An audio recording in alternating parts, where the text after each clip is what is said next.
Today, I would make the argument that marketing operations professionals are the best suited to run a go-to-market tech stack like a product. And the reason is I have yet to meet anyone in any one of those other roles who is looking at the entirety of the sort of funnel, right? The customer journey. Marketing, particularly marketing operations, is tasked with how do I identify an anonymous visitor and where they came from? I don't even know their email address, name, or information yet. I just need to generally know where eyeballs are coming from. And when they convert, I need to understand who they are and where they came from. And as they continue to convert from lead to qualified lead to sales to customer and ideally to a renewed lifetime long-term value customer, I need to be able to tell how that journey went and what got them there and how do I do it again.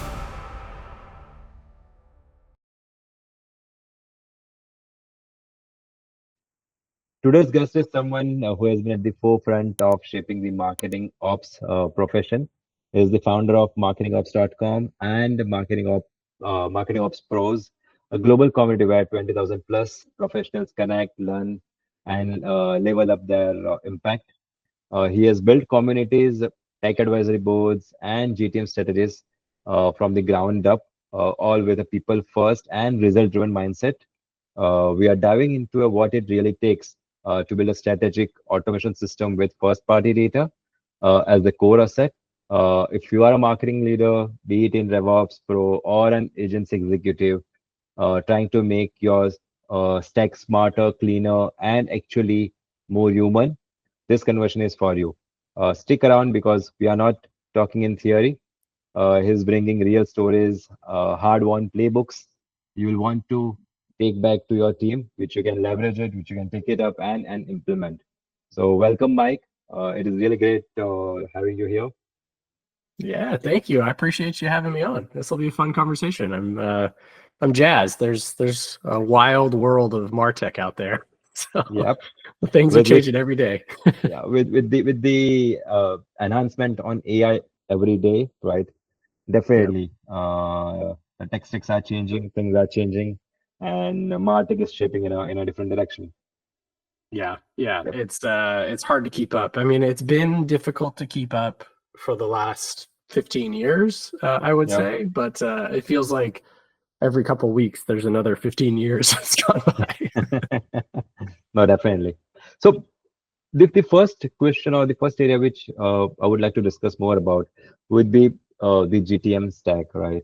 But before I move forward, would love to also understand that there are companies, right? Most of the companies have a marketing stack, right? A sales stack, maybe a customer service platform, right? Depending on what they are pursuing. But no one owns the entire GTM motion, right? End to end. They would be owning it in bits and pieces, but they won't be owning it completely as a uh, overall GTM stack. You have said that GTM should be treated like a product, right?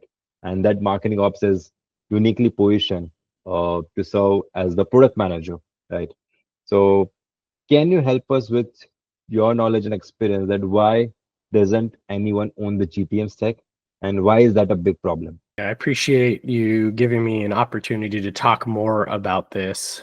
I want to start by saying I'm not the only person that's talking about this, right? I'm borrowing from conversations that I've had with incredible thought leaders in the go-to-market marketing technology landscape.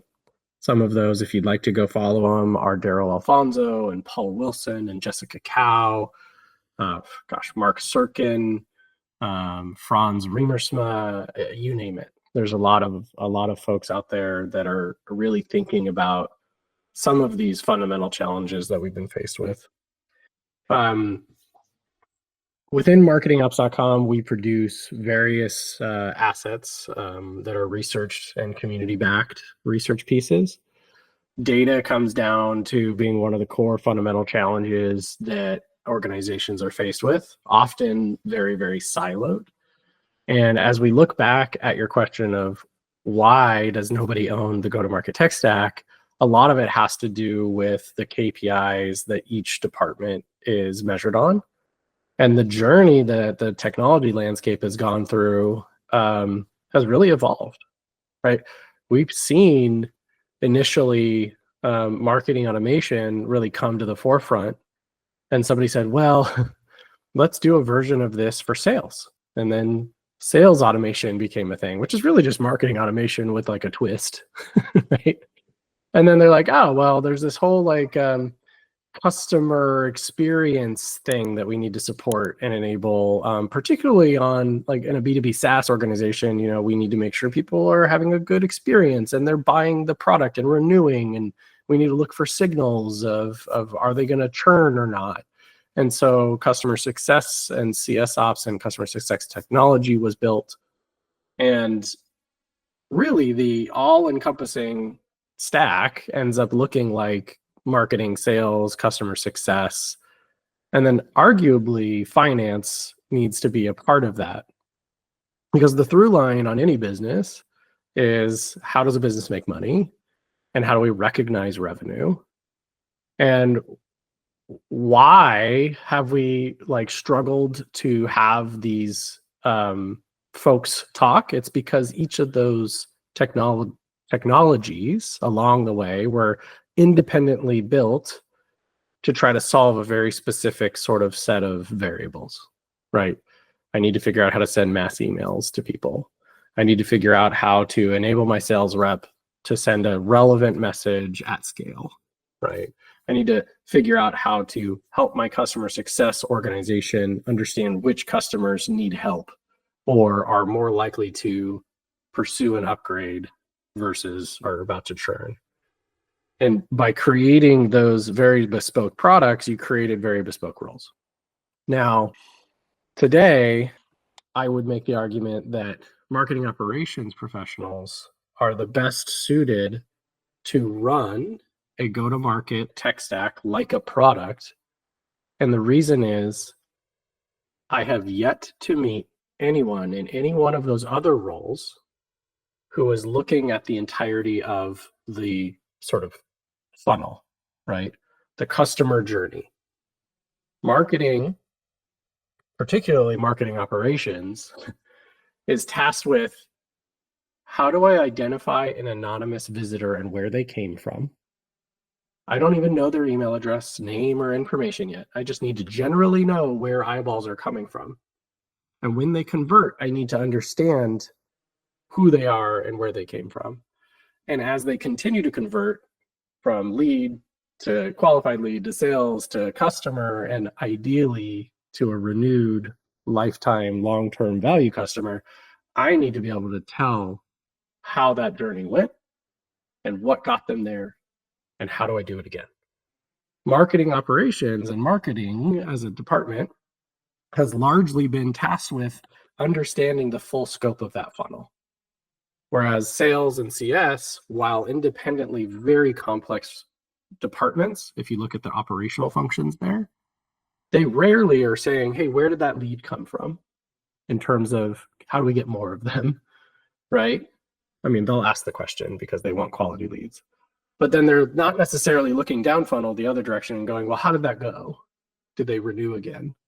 And the same is true on the CS side, right? They're not really looking up and down the funnel to try to understand how to optimize the entirety of that customer journey, and marketing ops is. And so that is a rather long-winded way for me to say that marketing operations is uniquely positioned to be able to own the entirety of the go-to-market tech stack as a product, because each one of those technologies that are out there, all of the ones I've mentioned before, the sales, the CS, and the marketing, they can be woven together in the form of a product. They are just many technologies with many capabilities that need to be thought of as a single orchestration platform. And marketing operations is already thinking about that every single day. That totally answers my question. And that's fair to mention that marketing ops or marketing team owns the that onus of identifying or making sure that the customer for starting from the form submission or visits to form submission to being an, let's say, MQL to SQL to a customer or to a let's say a returning customer with a specific LTV which the brand wants to generate, they own that onus of identifying from where they are coming, what is happening with them, where they are going. But with sales and CS, it's always about just the closure at that particular stage, right? Or what they are focusing on. They don't tend to look before and after of that particular stage, which happens with most of the organization. So do we need to conclude that marketing ops is the one who should own that go-to-market stack overall? Or is it, because as of now, it's distributed, right? No one owns it, right? So there should be someone who should own it. I hope that as we endeavor at marketingops.com to launch a tech agnostic certification program, it's in pursuit of exactly the answer to that question. And to ask it in a different way, it would be, if I went to your executive leadership team, or if I went to your board members and I asked them, who's responsible for building the go-to-market tech stack of the future? In your organization, who's responsible for that? Who's responsible for enabling your ability to go to market? Because modern marketing doesn't happen without technology today. My argument would be they don't have an answer yet.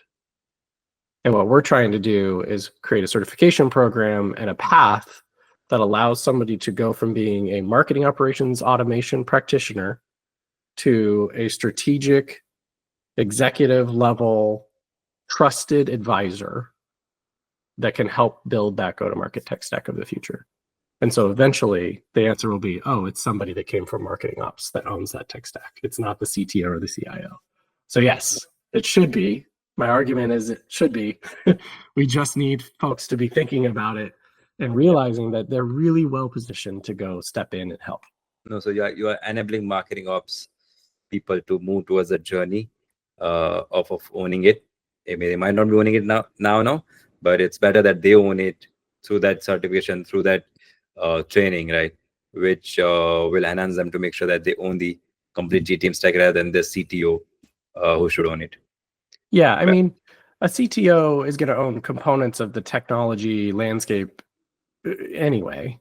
It's just that they're not going to think of the technologies that they're purchasing as a single product that enables a translation of the business needs to the go-to-market motion, right? The language of the business, the lifecycle journey, the conversion rates and the pipeline and the velocity and all of those things are things that marketing has to deal with and sales has to deal with all the time. CTO isn't necessarily thinking about that stuff. They are rightfully focused on very different problems that need someone to focus on them, which is why the CTO exists, the CIO exists, right? Those roles exist for a reason. But yes, like ultimately a marketing operations professional, I think, will be able to grow into a role that can enable a business to achieve its goals in the most effective and efficient way possible, because they understand how to translate the business language to the art of the possible. That's my pedestal, and I'll try to come down off of it now for you. No, totally aligned. The way product manages and builds the product, right? Marketing ops leaders design systems for internal stakeholders, right?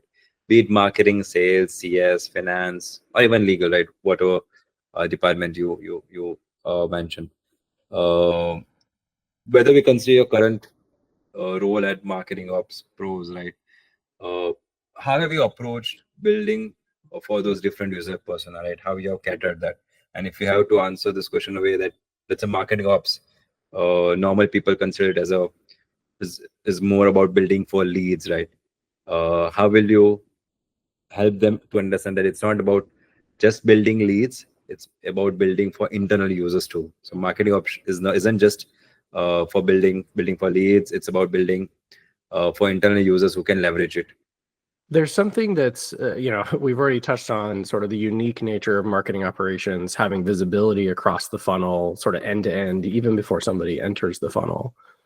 But what they're also uniquely positioned to do is understand the sort of nuance of what happens on the sort of top and bottom pieces of the funnel in terms of what does sales need to feel enabled and supported.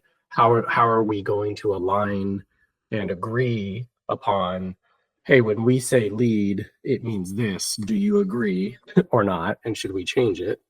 Right. And then equally, when they become a customer, how do we want to categorize and redefine what a customer really looks like and what a success look like for customers? And then at what trigger points should we be looking at nurturing these folks to become renewed customers and enabling them to, upsell and cross-sell it. How do we get those insights from the customer success and adoption side of things to go back into our sort of marketing database and create materials that show a customer the art of the possible, right? Like if I can get case studies and those things in front of them, then I can show them that there's even more possible within this organization. Marketing operations, you have this challenge of kind of servicing multiple entities. Those internal stakeholders are most certainly probably one of the more critical roles that you need to work with, right? You are in the marketing operations role, you are the translator of, and really kind of, for lack of a better term, like Switzerland, you're a neutral party, right? Even though a lot of the time you're probably rolling up to the marketing org, you really are just a neutral team enabling cross-functional alignment. And that should be your core responsibility. But in order to do that really well, you have to, over time, kind of build a skill set that's what I would describe as like a mile wide and an inch deep, right? You fundamentally have to understand all of the various components of what makes a business tick. The 4 Ps are a really traditional marketing piece of knowledge that you should have a fundamental understanding of. You should have an understanding of ABM and SEO and SEM and all those things. Just the basics. You don't need to be an expert. What is inbound? What is outbound? All of those things. And then you, by getting that sort of like mile wide, inch deep knowledge of general go-to-market practices, I would say if you layer on the knowledge, and I'm kind of hinting at like what our certification program would be about. If you layer on the knowledge of what does it mean to have revenue recognition? Like when I say rev rec, what does that mean? If you're a marketer and you've never heard that term, I would encourage you to start looking up finance terms. I don't need you to be able to balance the books, right? But I do need you to understand how the business recognizes when it's made revenue versus profitability and all of those things. And in doing that, you get to be a steward of alignment across now sales, customer success, support, arguably, enablement functions, and then the finance team. Because to really understand the journey of how a lead enters the funnel and becomes a customer is to also understand when the business thinks of them as a successful customer, like they've paid us money. And so if you could speak that language, it'll unlock a lot for your overall career trajectory, I guess. So an important point you mentioned here about is what marketing or sales think of a customer versus what business think of a customer. There is a difference, right? And then there's also one thing which needs to be aligned for majority of the organization is making sure that your CS team and your marketing team talks, right? They need to connect. They need to have that sync. They need to pass on that information because that is going to have make sure that, okay, the type of customers that organization wants would definitely be possible to get, even only when your teams are coordinating internally. If they don't, then there's always be challenges. But yeah, Yep. when we are talking about tools, strategy, right, it is pretty much important that we build the go-to-market stack, I'll say, in a right manner, right? And you have mentioned that at Maven Link, right, you build systems and own the data from start, right? Rather than bolting automation on later, you started managing it. But if you see most companies retrofit automation, but what happens when you lead with architecture? That's normally they don't try to visualize. What were 1 or 2 decisions you made early that made everything easier down the road for you? Yeah, that's a really good question. I will say it probably wasn't early enough.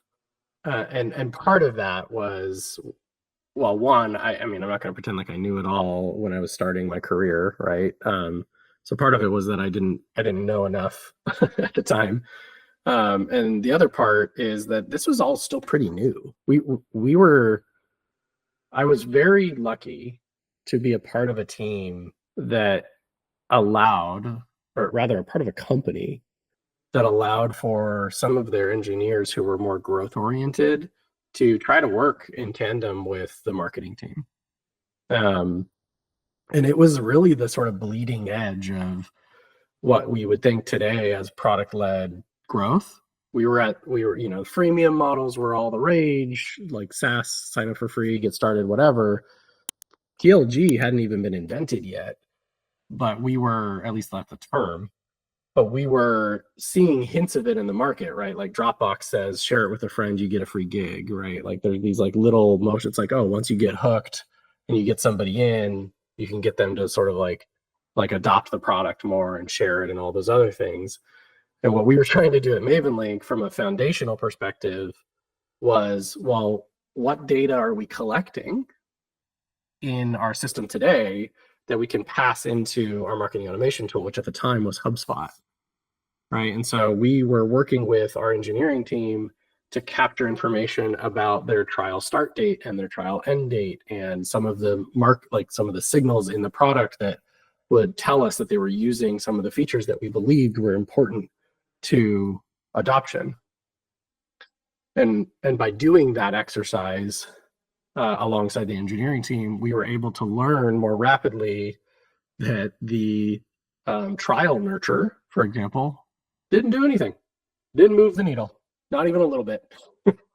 And part of it, the rapid learning that evolved from there, at least at the time, it hadn't moved the needle for us. I don't know if that's changed now.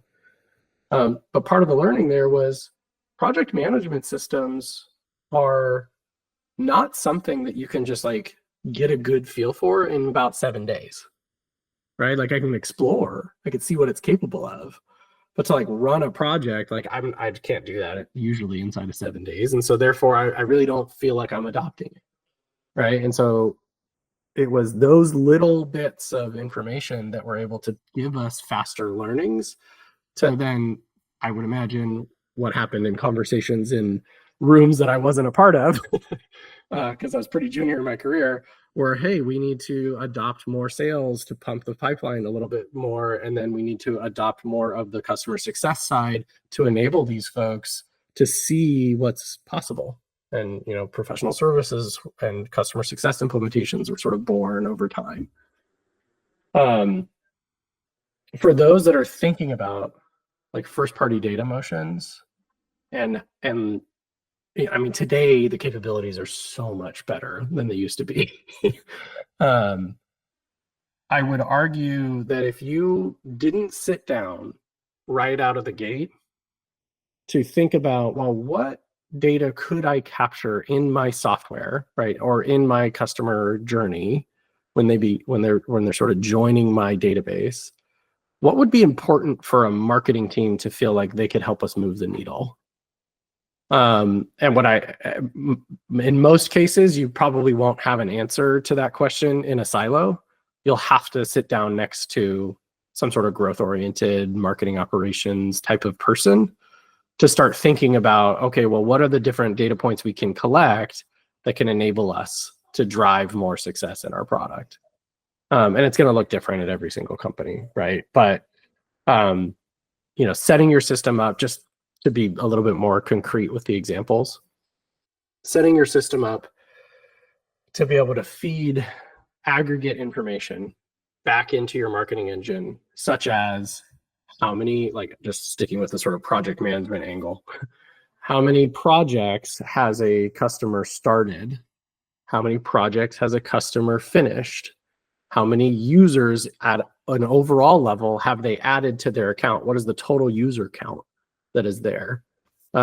Did they try to invite somebody or not? How do you measure that signal, right? Like you have to pick a couple of growth levers to try to measure to decide, okay, is that the thing that's going to move the needle or not? And arguably this kind of goes into this whole category of growth hacking that I got certified in years ago.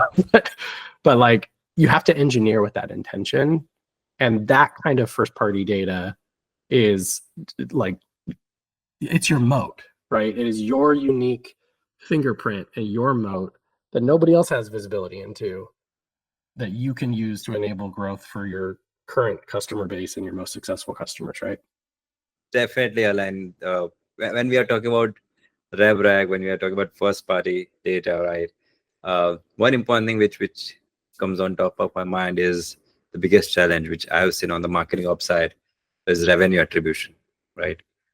Attribution is broken, and first party data alone is not going to help it, right? Everyone says that first party data is the future of attribution, but most teams currently struggle to connect the dots between the GTM motions and results.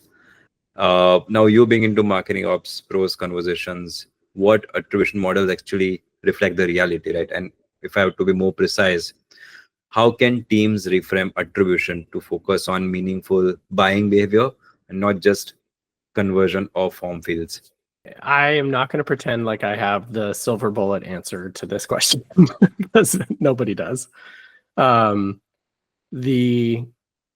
think what's becoming more apparent for a mature organization, or rather a leadership team that has been through a series of cycles in this category, those that have some maturity or experience are willing to accept that there is no perfect, that the model that you choose is the model you should stick with, and you just have to accept it for that.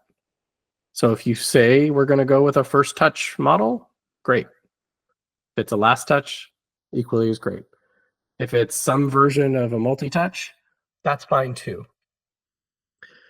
The decisions that the business makes need to be based on one that is agreed upon. It doesn't mean you can't also look at the other versions. You can have all of those, the multi-touch, the first touch, the last touch, models in front of you.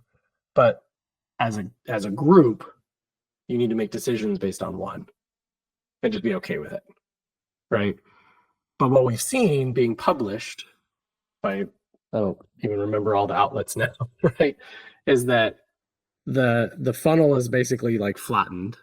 The customer journey is fundamentally, we all understand that it's like a zigzag ping pong of all over the place, different types of signals and motions. There's the dark funnel, and there's advice and people that you're asking, and it's all about ultimately relationships.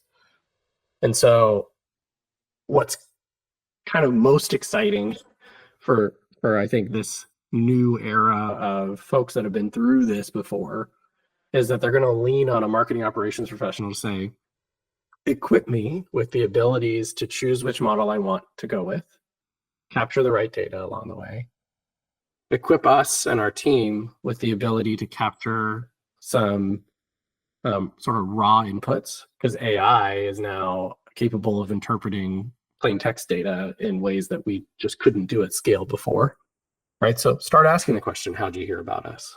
Or what made you decide to sign up, right? And let your tooling now establish a new sort of picture of how to go to market and how that revenue attribution can come together. But ultimately, like, I don't have an answer for which model is the right model for you. Every company's just got to make the decision and like stick with that. You could change it after a while, but like not every month, not every year even. Like keep it for a while. So the answer is to whatever you decide, stick to it, try out, test it, right, and then learn from it rather than just iterating it now and then. Yeah. Yep. If we move further and talk about the talent landscape on the marketing operations side, right? Would love to understand your thought process and your awareness on how the talent landscape is shaping up. And you have talked about mile wide, each deep skill set, right? How marketing ops leaders blend technical fluency with business context, business objectives, and stakeholder alignment. But many operation professionals, right, still get stuck in reactive execution rather than proactive management. What mindset or skill gaps hold them back, and how can they start shifting into a strategic operators? Yeah. It's a really good question. There's a couple of things. The first is for the practitioner who listens to this, or someone who leads a practitioner, or has practitioners on your team. There is no fast forward button. There are things that just take time. You do have to be in a role for a while. You do have to see a few things, learn a few things. You can't just become strategic and sit at the table and have an impact if you haven't actually tried and experienced some things. So time cannot be fast forward in terms of time and role and the exposure to different challenges that you've had. So that's sort of number one. If you want to achieve some level of influence at the strategic layer, you do need to sort of do things and be in your role for a while. Now, if you've fallen in love with the category of marketing operations and you want to try to find a more strategic way to impact the business, I would say the next piece is setting yourself up for measuring the efforts that you're putting into your line of work. If you are incapable of categorizing the time that you're spending on the business in different ways, then you're going to have a very hard time asking for more freedom, whether that's in terms of headcount to free you up or hours, or an argument that you need to spend time on something more strategic because you're incapable of telling people where you're spending your time today. So the next part is you've been in the role. Now you've set yourself up to track what you're working on. And those things can be hours worked on building campaigns, the number of tickets that you're putting in, and bugs that you're squashing, you name it, right? Like you just need a system to be able to measure those things.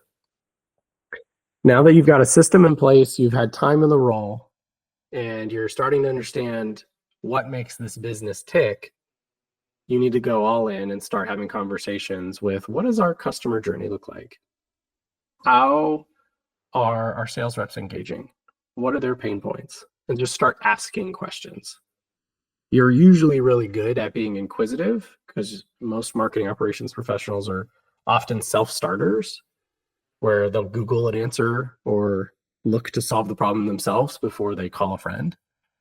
Although today with the community, they're asking their friends a little bit more often, I think, which is great. We want that.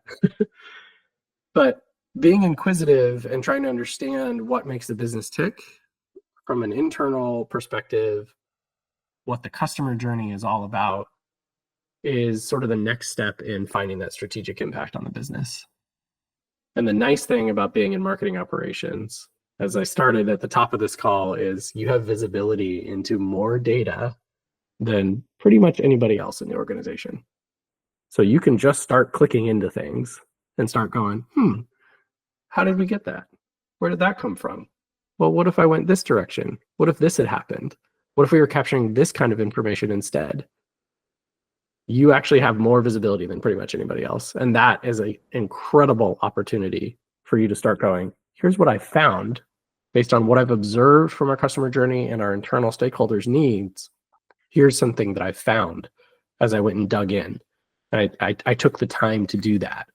And now that I've measured all the things that I've worked on and I understand how the business works, and I'm telling you that I think we could make some changes based on what I've observed in the conversations that I've had, my argument is I need to set aside 20% of my time to be able to go work on this thing that I believe is going to move the needle. And here's the 20% I want to free up. I'm doing too much campaign operations work. I need some help, right? Or whatever it is.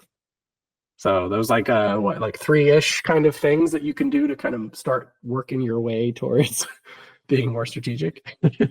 That's totally amazing suggestions. Definitely, you mentioned correctly that marketing ops person is sitting on tons of data, right? If they try to look into it, and if they try to dissect it, try to connect the dots, definitely they would be able to find out some areas of improvement which they can inject, be it in the marketing team, be it on the CS side or on the sales side. But yeah, that's the suggestions which you provided are definitely valuable. It's not about an marketing ops professional individual, right? It's also about the leaders, right, who are driving it, right? So you've seen plenty of marketing ops professionals set up as a leader, right? Even when they are teams of one, right? What's your playbook for building scalable processes, internal trust, and operational clarity Even when you are juggling every request yourself, how do you tend to manage? That's a really, really good question. I would continue to lean on establishing a system to track the work that you're doing. The important component at the leadership level, though, the sort of flavor that changes on the leadership side of things is ideally you've been privy to the organization's OKRs, or primary goals, right? The objectives and key results that they're going after for that quarter or for the year, the big rocks, the things that the business wants to move the needle on. And so the system that you've put in place to track the work that you're doing, right? What you then need to do is actually push back onto the organization. Here's my workload. I believe that X% of this aligns to objective 1. The rest, I'm having a hard time understanding how it impacts our overall business objectives.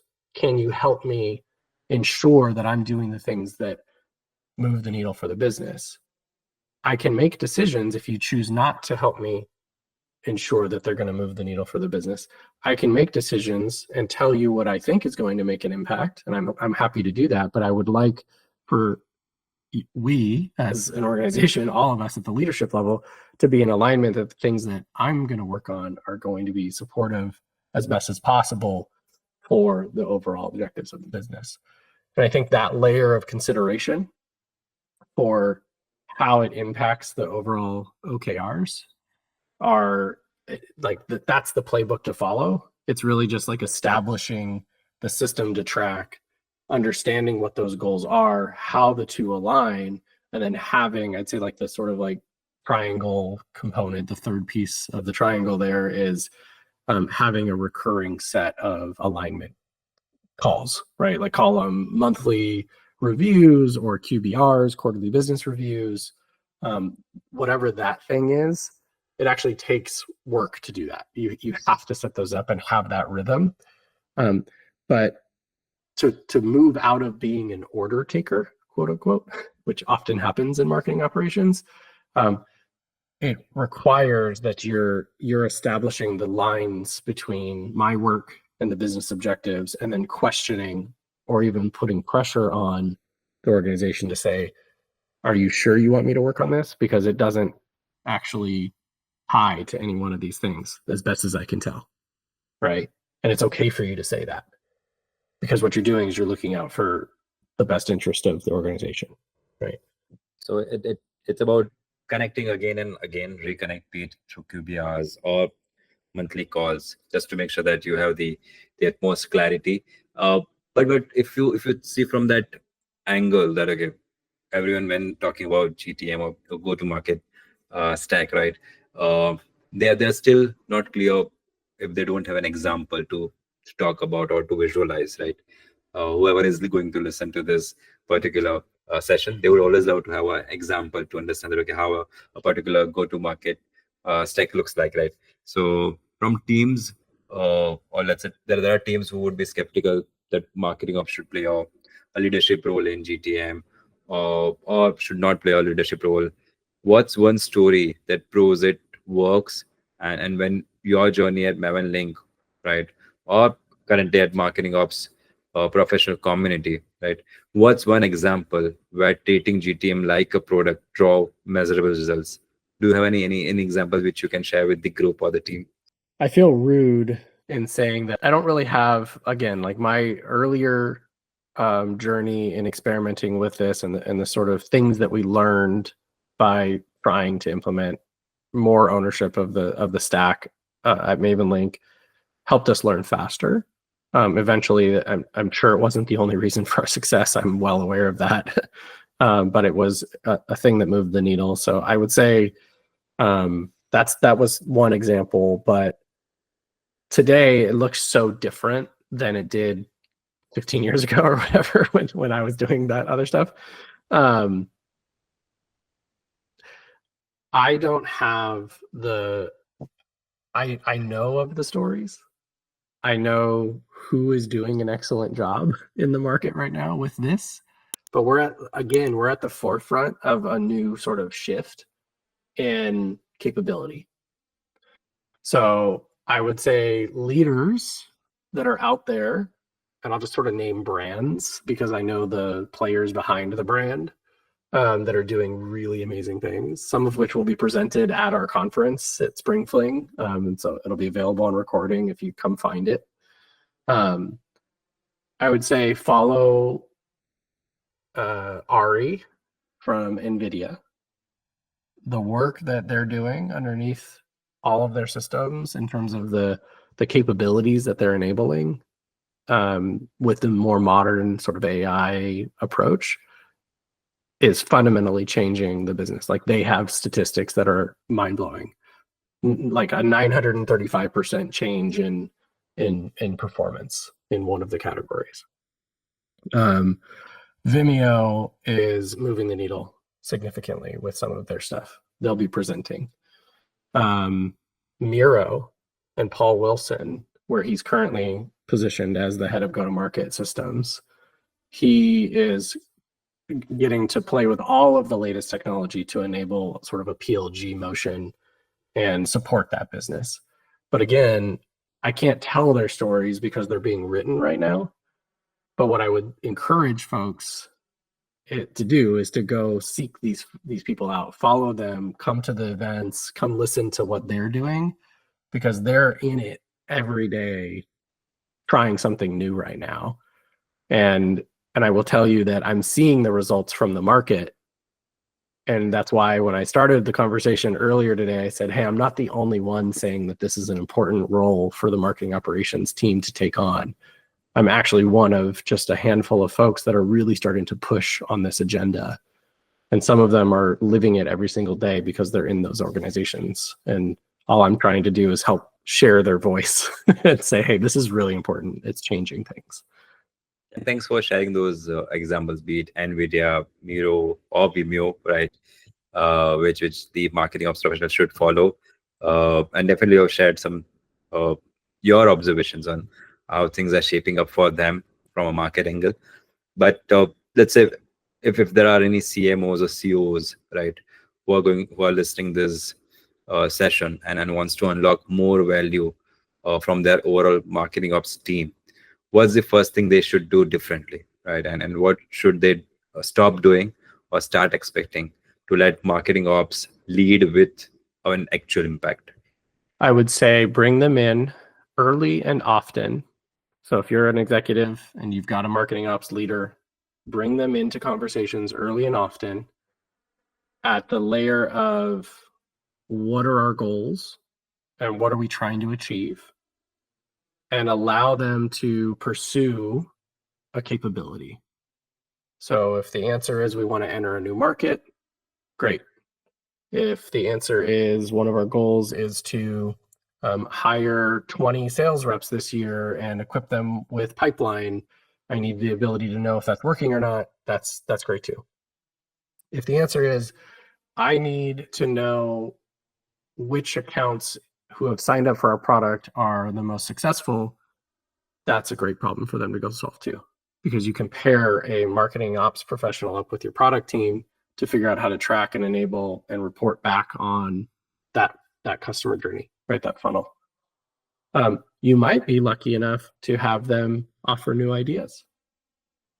So like by way of example, one of the things we talked about at MavenLink was, what if the product itself was able to support the customers? And by that, I mean, what if when I logged into our product and I put in a role, right? There's a project manager role, and I set the role's hourly rate to, I don't know, $150 an hour, because that's what I'm going to bill for that role's time. What if MavenLink was equipped to say, hey, Chintan, I see you're based in this part of the world. And on average, this is the rates that they're charging for the clients that you're serving in this part of the world. You're about 10% lower than you should be. Whoa, that's a game changer, right? That changes everything for me, right? So you may end up in a situation where, because our goal is to try to enable our customers to feel like they can adopt and be more successful, you might end up with a marketing ops professional who's going to say, hey, what if we were able to capture this information and use it in a new and novel way? And maybe that was just like a random thing that I was fascinated by, and maybe that's not the norm, but I do think it's possible. So No, bring them in early and often into these conversations, because you could find new ideas that could really unlock growth. no, so no new ideas definitely is going to help. And then the example which you gave about Maven link, right? Back in days that might not be possible because, or people might not have thought about having that option that someone enters a role based on the geo or the location that recommends that what should be the hourly rate. But now with AI, definitely people can think of that solutions, right? People can drive those solutions and can make their product better. When we are talking about AI, before we sign off for this session, I would love to take your take on how AI is going to impact the overall go-to-market stack, right? Or the marketing ops professionals. And where do you see? Is it going to support? Is it going to hamper the work? What is your take on AI for marketing ops? Good question. My take on AI for marketing ops is that it will be the great enabler for the enabler team. So this team or role has been an enablement function for a business to sort of translate business language to the art of the possible as it relates to technology. What I'm really excited about is that AI will unlock the ability to do more, because these practitioners do understand the art of the possible. And when they're able to interact with something that can operate at a scale that is, many times faster and more efficient than a single person, they can start to unlock more free time for their brain to spend energy on building out product capabilities that enable the go-to-market system, rather than, just concrete example again, rather than spending, let's call it, 10 hours to sort of deliver an end-to-end webinar plan and production and launch, you could probably chunk that down to maybe 20% of the time, right? Because you just have a couple hours of Q&A and AI prompting to work with to go deploy all those assets and get them ready to go. And that changes things fundamentally, right? I don't have to spend time on mundane sort of operational execution. I get to create a system that supports scale and efficiency, and then go spend more time either rinsing and repeating that same sort of thought track or finding more ways to unlock growth for the business. So I think it's the great enabler for the enablement team. So you see AI as a enabler for enabler team. It's not going to hamper their work. It's not going to hamper their role. But yeah, it's always going to make them efficient and make sure that they have that pace, which helps them to move faster. So yeah, great that's suggestion, correct. Mike. Yeah, and thanks for taking time to have this session with us. It was really great having you here, and really amazing insights which will help the marketing ops professionals out here to be aware of. They should be definitely take those suggestions and learnings and try to implement, be it anywhere, be it working in an agency or in any brand or product they are working currently. Awesome. Well, Chintan, thank you for having me. I appreciate it. It's been a fun conversation, and I'm looking forward to seeing what the audience thinks. Yep. Perfect. Thanks, Mike.